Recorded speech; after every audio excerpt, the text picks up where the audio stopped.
ओम नमः शिवाय मोर स्नेहर छात्र छात्री माने दीपुसर ज्ञान यूट्यूब चैनल को स्वागत करुछि। आज पिला माने मो प्लस 2 सेकेंड आर्ट्स पिला मानक पई लॉजिक बा तर्कशास्त्र गोटे सुंदर वीडियो उपस्थापन करुछि। पिला मन देखो आगु को इंटरनल एग्जाम अछि। इंटरनल एग्जाम रे 20 मार्क परीक्षा रे पड़िबो आउ रहला 80 मार्क रो छ क्वेश्चन फाइनल एग्जाम रे आसीबो। आगु को पिला माने हमरो फाइनल एग्जाम अछि। मार्च मासरे लॉजिक एग्जाम होबो तेणु से लॉजिक एग्जाम को आखि आगर रखी मु आज 80 मार्क रो गोटे वीडियो प्रस्तुत करिछि जाकि तुम मानक सहित आलोचना करी। ए वीडियो रे पिला माने तमरो क्वेश्चन पैटर्न भी जानि परिबो एवं सिलेक्टिव लॉन्ग क्वेश्चन कोन परीक्षा रे पड़िबो ता मध्ये जानि परिबो एवं घरे निश्चय अभ्यास करिवो परीक्षा रे सुनिश्चित क्वेश्चन गुडी आसीबो। प्रथम देखो छुआ समय होची लॉजिक रो 3 घंटा फुल मार्क है 80। प्रथम क्वेश्चन मन रखता लॉजिक रो एमसीक्यू क्वेश्चन 21 टा पड़िबो। एक मार्किया नेखा 21 टा पिला माने पड़िबो। तेणु प्रथम क्वेश्चन पिला माने से कहिछि जे केउ प्रकार द्विसंगिक जुक्तिर प्रतिरोध संभव। जे केउ प्रकार द्विसंगिक जुक्तिर प्रतिरोध संभव। ऑप्शन जटिल भावात्मक, सरल भावात्मक, जटिल निषेधात्मक, सरल निषेधात्मक। उत्तर पिला मन होची जटिल भावात्मक।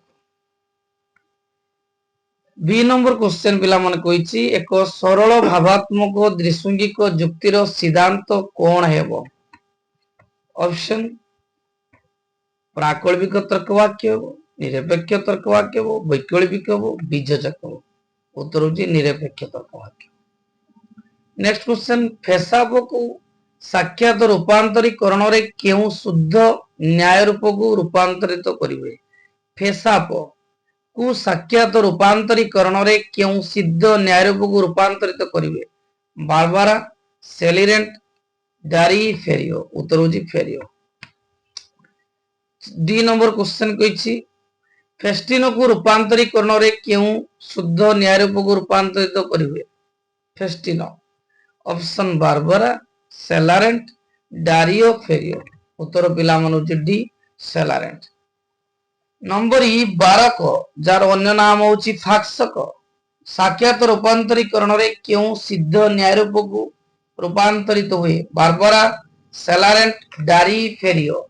उत्तर होची फेरियो। एक नंबर क्वेश्चन कहिछि ब्राह्मण टीवी को असाक्षात रूपांतरीकरण रे केउ सिद्ध न्याय रूप को रूपांतरित हुए। ब्राह्मण टीवी।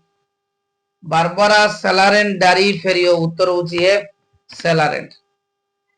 देखो छुआ नंबर जी कहिछि हमरो सिंबॉलिक लॉजिक बा प्रतीकात्मक तर्कशास्त्र आसीछि जे केउटे को पुनरुक्तिक कोउटा अछि। उत्तर होची आई ऑप्शन को सॉरी आईवी ऑप्शन को आपादन को आईवी उत्तर। एवं रो स्थिरांक कोन अटे। एवं रो स्थिरांक कोन अटे एटा थर्ड आई उत्तर जोटा बिंदु रो कोजी संयोग चिन्ह।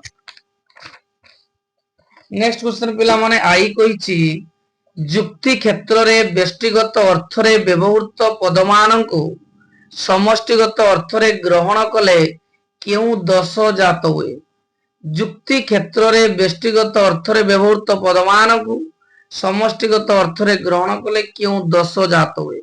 ऑप्शन श्लिष्टार्थ, तुल्य विग्रह, समाहार, असमाहार। उत्तर जी पिला माने समाहार। जे केउ दुईटी स्वरूप उपरे प्रतीकात्मक तर्कशास्त्र गुरुत्व देता है। वैद्य अवैध, अवर आरभ, चल स्थिरांक। उत्तर जी चल स्थिरांक। के नंबर क्वेश्चन कहिछि रूट ओवर या केउ चिन्ह अटे। ऑप्शन धन्यात्मक, प्रत्ययात्मक। उत्तर होची पिला माने प्रत्ययात्मक। आई क्वेश्चन छ गोटे एग्जांपल देछि उदाहरण देछि एटा को प्रकार तर्क दश। पिता पुत्रर जनक, निम्ब फलर स्वाद पिता, अतएव निम्ब फलर स्वाद पुत्रर जनक। एटा को तर्क दश ने एटा पिला मन होची द्व्युर्थक हेतु दश। नंबर एम ନେଗେଲଙ୍କ ମତରେ ବୈଜ୍ଞାନିକ ବ୍ୟାଖ୍ୟାନ କେତେ ପ୍ରକାର ଅଟେ? ବୈଜ୍ଞାନିକ ବ୍ୟାଖ୍ୟାନ କେତେ ପ୍ରକାର? 3, 4, 5, 6। ଉତ୍ତର ହେଉଛି 4। ନମ୍ବର ଏନ୍, ମିଲଙ୍କର କେଉଁ ପରୀକ୍ଷଣ ପଦ୍ଧତିର ପ୍ରୟୋଗ ବେଳେ କାକ ତଳୀୟ ଦୋଷ ଜାତ ହେବାର ସମ୍ଭାବନା ଅଛି? କାକ ତଳୀୟ ଦୋଷ କେଟା ଜାତ ହବ? ଅନ୍ବୟ ପଦ୍ଧତି, ବ୍ୟତିରେକ ପଦ୍ଧତି, ସହଚାରୀ, ପରିଶେଷ। ଉତ୍ତର ହେଉଛି ବ୍ୟତିରେକ ପଦ୍ଧତି। ଓ କେଉଁ ପରୀକ୍ଷଣ ପଦ୍ଧତି ମୁଖ୍ୟତଃ ଏକ ପର୍ଯ୍ୟବେକ୍ଷଣ ପଦ୍ଧତି ଅଟେ? ଅନ୍ବୟ, ବ୍ୟତିରେକେ, ସଂଯୁକ୍ତ, ସହଚାରୀ। ଉତ୍ତର ହେଉଛି ଅନ୍ବୟ ପଦ୍ଧତି। ନମ୍ବର ପି, କୌଣସି ଘଟଣାକୁ ପୁଙ୍ଖାନୁପୁଙ୍ଖ ଭାବେ ପରୀକ୍ଷା କରି ଦେଖିବାକୁ କଣ କୁହାଯାଏ? କୌଣସି ଘଟଣାକୁ ପୁଙ୍ଖାନୁପୁଙ୍ଖ ଭାବେ ପରୀକ୍ଷା କରି କଣ ଦେଖାଯାଏ? ଉତ୍ତର ହେଉଛି ବିଶ୍ଳେଷଣ। ନମ୍ବର କ୍ୟୁ, କେଉଁ ପଦ୍ଧତିକୁ ମଧ୍ୟ ଏକଦା ବ୍ୟତିରେକେ ପଦ୍ଧତି କୁହାଯାଏ? ଅନ୍ବୟ, ବ୍ୟତିରେକେ, ସଂଯୁକ୍ତ, ସହଚାରୀ। ଉତ୍ତର ହେଉଛି ବ୍ୟତିରେକେ। ନମ୍ବର ଆର୍, କେଉଁ ପଦ୍ଧତିରେ ସିଦ୍ଧାନ୍ତ ସର୍ବଦା ସମ୍ଭବପର ଅଟେ? ଅନ୍ବୟ, ବ୍ୟତିରେକେ, ସଂଯୁକ୍ତ, ସହଚାରୀ। ଉତ୍ତର ହେଉଛି ଅନ୍ବୟ ପଦ୍ଧତି। ନ୍ୟାୟ ଦର୍ଶନରେ କେତୋଟି ପ୍ରମାଣ ସ୍ୱୀକୃତ ଲାଭ କରିଅଛି? 4, 5, 6, 7। ଉତ୍ତର ହେଉଛି 4। କେଉଁ ପ୍ରତ୍ୟକ୍ଷରେ ଇନ୍ଦ୍ରିୟ ଓ ଅର୍ଥର ଲୌକିକ ସନ୍ନିକର୍ଷ ଥାଏ? ସବିକଳ୍ପକ, ନିର୍ବିକଳ୍ପକ, ଲୌକିକ, ଅଲୌକିକ। ଉତ୍ତର ହେଉଛି ଲୌକିକ। କାହାକୁ ପଞ୍ଚବୟବୀ ନ୍ୟାୟର ସର୍ବପ୍ରଥମ ତର୍କବାକ୍ୟ ବୋଲି କୁହାଯାଏ? କାରଣ, ପ୍ରତିଜ୍ଞା, ହେତୁ, ନିଗମନ। ଉତ୍ତର ହେଉଛି ପ୍ରତିଜ୍ଞା। ଦେଖ ପିଲାମାନେ, ବର୍ତ୍ତମାନ ଆମେ 1 ମାର୍କିଆ କ୍ୱେଶ୍ଚନ 21ଟା ଆଲୋଚନା କଲେ। ଏବେ ପିଲାମାନେ 2 ମାର୍କିଆ ପରୀକ୍ଷାରେ ପଡିବ। 2 ମାର୍କିଆ 12ଟା ଖଣ୍ଡ ଦେଇଥିବ, ଆମକୁ 7ଟା କରତେ ପଡିବ। 214। ଦେଖ ପ୍ରଥମ କ୍ୱେଶ୍ଚନ କହିଛି ଦ୍ୱିତୀୟ ସଂସ୍ଥାନରେ କଣ ନିୟମ ରହିଛି? ଉତ୍ତର ପିଲାମାନେ ହେଉଛି ସାଧ୍ୟାବୟବ ସାମାନ୍ୟ ତର୍କବାକ୍ୟ ହୁଏ। ଦ୍ୱିତୀୟ ପଏଣ୍ଟ ହେଉଛି ହେତୁବାକ୍ୟ ଦ୍ୱୟ ମଧ୍ୟରୁ ଯେକୌଣସି ହେତୁବାକ୍ୟ ନଞ୍ଜର୍ଥକ ହୁଏ। ନମ୍ବର ବି କ୍ୱେଶ୍ଚନ, ଅନୁଗ ସ୍ୱୀକୃତି ଭିତ୍ତିକ ଦୋଷ କଣ? ମିଶ୍ର ବ୍ରାକଳ୍ବିକ ନିରପେକ୍ଷ ଯୁକ୍ତିର ପ୍ରଥମ ନିୟମ ଅନୁଯାୟୀ ସାଧ୍ୟାବୟବର ପୂର୍ବକକୁ ପକ୍ଷାବୟବରେ ସ୍ୱୀକାର କଲେ ତାହାର ଅନୁଗକୁ ସିଦ୍ଧାନ୍ତରେ ସ୍ୱୀକାର କରାଯାଏ। ମାତ୍ର ଏହାର ବିପରୀତ ନିୟମ ଗ୍ରହଣ ଯୋଗ୍ୟ ନୁହେଁ। ଯଦି ଆମେ ଉଦାହରଣ ଦେଖିବା, ଯଦି କ ଖ ହୁଏ ତେବେ ଗ ଘ ହୁଏ। ଆଉ ଗୋଟେ ତର୍କବାକ୍ୟ ହେଲା କ ଖ ହୁଏ ଅତଏବ ଗ ଘ ହୁଏ। ମାତ୍ର এই নিয়মକୁ ଲଙ୍ଘନ କଲେ ଅର୍ଥାତ ସାଧ୍ୟାବୟବରେ ଅନୁଗକୁ ପକ୍ଷାବୟବରେ ସ୍ୱୀକାର କରି ପୂର୍ବକକୁ ସିଦ୍ଧାନ୍ତରେ ସ୍ୱୀକାର କଲେ ତର୍କ ଦୋଷ ଜାତ ହୁଏ। ଯଦି ଉଦାହରଣ ଦେଖିବା, ଯଦି କ ଖ ହୁଏ ତେବେ ଗ ଘ ହୁଏ, ଗ ଟା ଘ ହଉଛି ତାହେଲେ କ ଖ ହେବ। ଯଦି ଆମେ ଆଉ ଗୋଟେ ଏକ୍ସାମ୍ପଲ ଦେଖିବା, ମୃତ ଉଦାହରଣ, ଯଦି ସୂର୍ଯ୍ୟ ଥାଏ ତେବେ ଆଲୋକ ଥାଏ, ଆଲୋକ ଅଛି ତାହେଲେ ସୂର୍ଯ୍ୟ। ନେକ୍ସଟ କ୍ୱେଶ୍ଚନ ପିଲାମାନେ, ଭାବାତ୍ମକ ପ୍ରାକଳ୍ବିକ ଯୁକ୍ତି। ପିଲାମାନେ ମନେ ରଖିଥାଅ, ଯେଉଁ ମିଶ୍ର ପ୍ରାକଳ୍ବିକ ନିରପେକ୍ଷ ଯୁକ୍ତିରେ ସାଧ୍ୟାବୟବର ପୂର୍ବକକୁ ପକ୍ଷାବୟବରେ ସ୍ୱୀକାର କରାଯାଇ ତାହାର ଅନୁଗକୁ ସିଦ୍ଧାନ୍ତରେ ସ୍ୱୀକାର କରାଯାଏ, ମାତ୍ର ଏର ବିପରୀତ ନିୟମ ଗ୍ରହଣ ଯୋଗ୍ୟ ନୁହେଁ, ତାହାକୁ ଭାବାତ୍ମକ କହିବା। ଦେଖ ଛୁଆ ଉଦାହରଣ, ଯଦି କ ଖ ହେଲା ତେବେ ଗ ଘ ହବ। ଦ୍ୱିତୀୟ ତର୍କବାକ୍ୟ ଯଦି କ ଟା ଖ ହୁଏ, ଯଦି କ ଖ ହବ ତାହେଲେ ଗ ବି ଘ ହବ। ଯଦି ବର୍ଷା ହବ ବନ୍ୟା ହବ, ଯଦି ବର୍ଷା ହେଇଛି ତାହେଲେ ବନ୍ୟା ହବ। ତର୍କସ୍ତରୀୟ ସ୍ଥିରାଙ୍କ। ନେକ୍ସଟ କ୍ୱେଶ୍ଚନ ମନେ ତ ଛୁଆ, ସ୍ଥିରାଙ୍କର ଅର୍ଥ ହେଉଛି ଯାହା ସ୍ଥିର ରହେ, ଅର୍ଥାତ ଯାହା ପରିବର୍ତ୍ତନଶୀଳ ନୁହେଁ। ତର୍କଶାସ୍ତ୍ର ବା ଗଣିତ ଶାସ୍ତ୍ର ବ୍ୟବହୃତ ହେଉଥିବା ସ୍ଥିରାଙ୍କ ଗୁଡ଼ିକର ଅର୍ଥ ସର୍ବଦା ଅପରିବର୍ତ୍ତ ରୁହେ। ଯେମିତିକି ଆପାଦନ ଚିହ୍ନ କହିବା, ବିଯୋଜକ ଚିହ୍ନ କହିବା, ସଂଯୋଗ ଚିହ୍ନ କହିବା। ନେକ୍ସଟ, ଲୋକତେଜକ ତର୍କ ଦୋଷ। ଲୋକତେଜକ ତର୍କ ଦୋଷର ଅର୍ଥ ହେଉଛି ଯଦି କୌଣସି ମତର ସମର୍ଥନ ବା ବିରୋଧ କରିବା ନିମିତ୍ତ ଯୁକ୍ତିର ଅବତାରଣା ନ କରି उत्तेजक भाषार प्रयोग द्वारा श्रोता मानकर भावावेग उद्रेक करिवार प्रयास करा जाए ताकू लोकतेजक तर्क दोष कहवा। यदि उदाहरण आम जा पिला माने जदि आपण डार्विन को विवर्तनवाद सत्य बोली ग्रहण करने को चाहती तेरे मन रखु आपण पूर्वपुरुष जड़े जड़े मांकड़ थे। नेक्स्ट अभाव्य हेतुबोध दोष त्रिपदी जुक्तिर साधारण नियम मध्य तृतीय नियम अनुजाई हेतुवाक्य द्वार हेतुबोध अत्यंत थरे व्याप्य होगा आवश्यक। जदि उभय हेतुवाक्य हेतुबोध व्याप्य नहला ताने जुक्ति भ्रमयुक्त हम एवं ताकू आम कौन कहवा हेतुबोध दोष। नेक्स्ट जी कही संयुक्त पद्धतिर लक्षण 3टा पॉइंट हम आलोचना करुच्ची। प्रथम पॉइंट है संयुक्त पद्धति को विधानय पद्धति कहा जाए। द्वितीय पॉइंट यह एक पर्यवेक्षण पद्धति अटे। तृतीय यह गोटे प्रमाण पद्धति बोली कहा जाए। नेक्स्ट अन्वय पद्धतिर वैशिष्ट्य अनुता अन्वय पद्धति को एकता अन्वय पद्धति कहा जाए। अन्वय पद्धति गोटे पर्यवेक्षण पद्धति।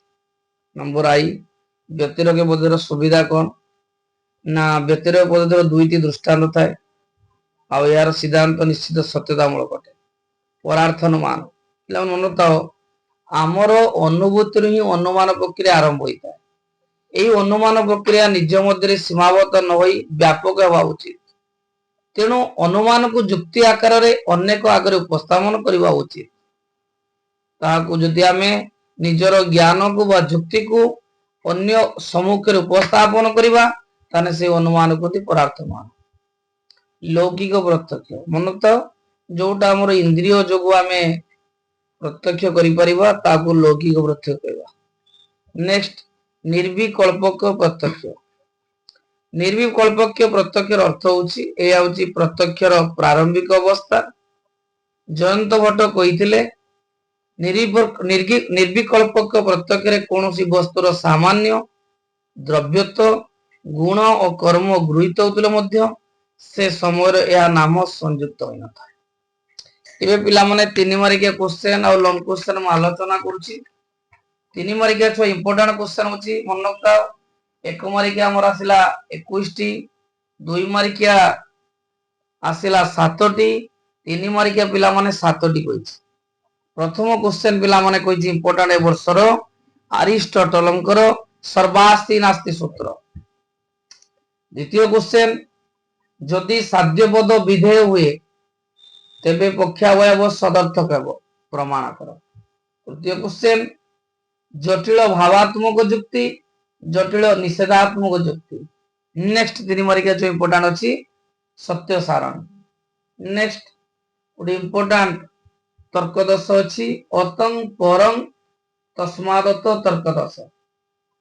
नेक्स्ट क्वेश्चन बहु प्रश्न दोष। नेक्स्ट कहीं की व्यतिरेक पद्धति को एकता व्यतिरेक पद्धति कहा जाए। नेक्स्ट सहचारी परिवर्तन पद्धति को कहीं की रेखाचित्र बा परिसंख्यान पद्धति कहा जाए। नेक्स्ट अन्वय पद्धतिर असुविधा। नेक्स्ट पिला माने अहिंसा के दिछि न्याय रूप आ 3 मार्किया लास्ट क्वेश्चन तो होछि लौकिक प्रत्यक्ष एवं अलौकिक प्रत्यक्ष। एबे पिला माने हमें लॉन्ग क्वेश्चन को जिबा। लॉन्ग क्वेश्चन पिला माने हमको 3टी करते पड़िबो 6टी देइतिबो। इंपोर्टेंट क्वेश्चन पिला माने होछि 12 कर असाख्यात रूपांतरीकरण कोन करो। द्वितीय क्वेश्चन द्विसंगिक जुक्ति कहा कोनती यार आकारगत सत्यता परीक्षा करो। तृतीय क्वेश्चन आपादन फलन और समतुल्यता फलन रो सत्य सारणी गठन करो। नेक्स्ट क्वेश्चन अवांतर प्रसंग दश गुड़ी को व्याख्या करो। तापर छुआ मिलिंग परिशेष पद्धति कहा कहती यार उत्कर्ष आलोचना करो। परीक्षा एटा बहुत इंपोर्टेंट 2026 परीक्षा निश्चय आसीओ मिलिंग परिशेष पद्धति।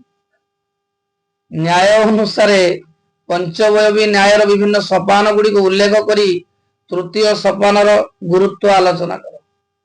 पिला मन देखो वर्तमान मु लॉजिक रो ए वर्षर जो इंपोर्टेंट क्वेश्चन रही ता आलोचना कली 80 मार्क रो। ଏକ ମାର୍କିଆ 2 ମାର୍କିଆ 3 ମାର୍କିଆ ମୋ ଲଙ୍ଗ କ୍ୱେଶ୍ଚନ ଯାକି ପରୀକ୍ଷା ଉପଯୋଗୀ ସାବ୍ୟସ୍ତ ହବ।